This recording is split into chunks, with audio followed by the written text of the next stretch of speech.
The old adage of winter coming in like a lion and out like a lamb does not seem to apply to this year, as residents across South Muskoka are left to pick up the mess following a massive springtime ice storm that blew through the region over the weekend.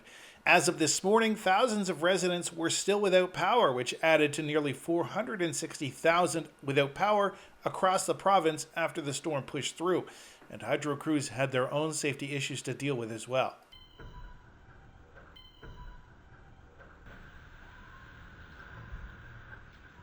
Alongside issues with power came road closure after road closure after road closure, with Central Region OPP reporting dozens of closures across its coverage area throughout the weekend. Detachment Commander for Bracebridge OPP, Wade Beebe, says his officers pulled some long days and nights dealing with various issues. Yeah, I guess as you can imagine, this is the second major weather event that we've experienced in the District of Muskoka. The district declared a state of emergency, as well as Bracebridge, a major weather event, significant weather event, and that kind of changes some of the parameters of what happens in municipalities.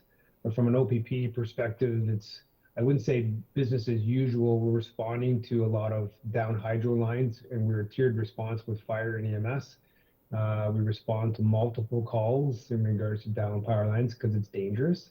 And at the same time, dangerous conditions on our highways. So sometimes roadways will need to be shut down, but that will change how we respond to calls for people who may be down those roadways. I would tell you, officers were also working with the community, cutting down trees and limbs and removing wood and removing tree limbs and branches from roadways so that we could access it to help people if they needed it. So it was a very busy weekend for the OPP.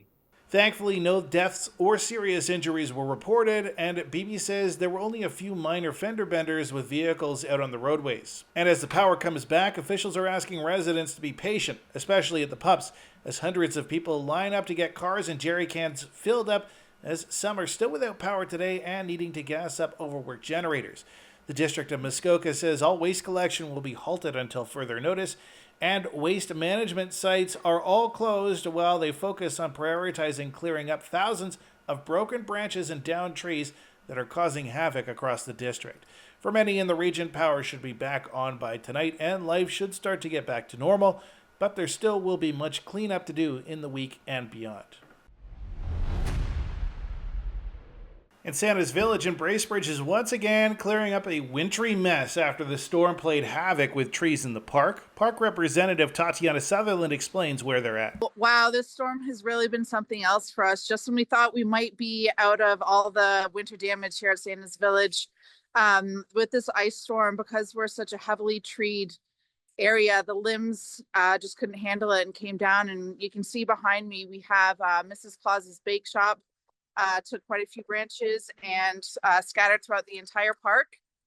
There's carnage absolutely everywhere. We have a lot of heavy equipment in here right now. We've hired a bunch of contractors in addition to our own maintenance crew, but it's quite overwhelming and it's possible that this could take weeks to recover from.